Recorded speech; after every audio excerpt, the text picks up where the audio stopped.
বন্ধুরা, দিন যত বাড়ছে পাকিস্তানের ঘরের ভেতরে ধামাকা যেন বেড়েই চলেছে। আমি আপনাদের বলেছিলাম যে এরকম টাইপের আপডেট পেতেই থাকবেন আপনারা, কেননা আজ থেকে 3 দিন আগে আমি আপনাদের একটি ভিডিও বানিয়ে জানিয়েছিলাম যেখানে আফগানিস্তান বর্ডার এলাকায় পাকিস্তানের সেনাবেশে পাকিস্তানের এই লালিত পালিত শুয়োরগুলো আক্রমণ করে যেখানে পাকিস্তানের 35 জন সেনা 3টি ফাইটার প্লেনকে ধ্বংস করে দিয়েছিল। নিন, 3 দিনও পের হয়নি না হতে আবারও পাকিস্তানের উপর বড়সড় অ্যাটাক। হ্যাঁ বন্ধুরা, পাকিস্তানে ফের হলো জঙ্গি হামলা। খোদ পুলিশ হেডকোয়ার্টারে আত্মঘাতী ধামাকা, তাতে মারা গেল একাধিক। বর্তমান দিনে পাকিস্তানের কপাল থেকে যেন দুঃখ আর ঘুরছেই না।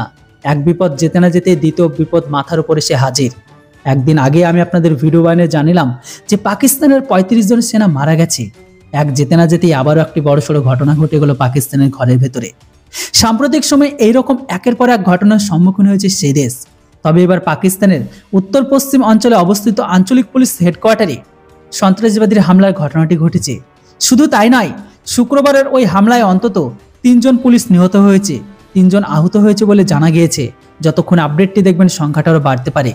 প্রসঙ্গত উল্লেখযোগ্য, 3 দিন আগে ওই এলাকায় একটি বড় সন্ত্রাসবাদী হামলা হয়েছিল যেখানে মোট 35 জন সেনা মারা যায়, অপরদিকে 3টি ফাইটার প্লেনও ধ্বংস। এইদিকে যে পুলিশ লাইনে হামলা হয়েছে সেটি হয়েছে খাইবার পাখতুনখোয়ার ট্যাঙ্ক জেলায় অবস্থিত। এর পাশাপাশি একটি চেকপোস্টও সন্ত্রাসবাদী হামলার খবর সামনে এসেছে, যেখানেও 2 জনের মৃত্যু হয়েছে। পিটিআইয়ের মতে পাকিস্তানি সংবাদপত্র ডন ট্যাঙ্ক জেলার পুলিশ আধিকারিক ইফতিকার শাহকে স্টেটমেন্ট করে জানিয়েছে যে একজন সন্ত্রাসবাদী আত্মঘাতী ধামাকা দিয়ে নিজেকে উড়িয়ে দেয় এই ঘটনাটি ঘটে যায়। এই হামলা আরও বড় হতে পারত বলে জানান ওই আধিকারিক।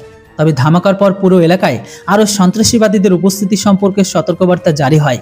পুলিশ লাইনে অবস্থিত সবাইকে নিরাপদে সরিয়ে নেওয়া হয়।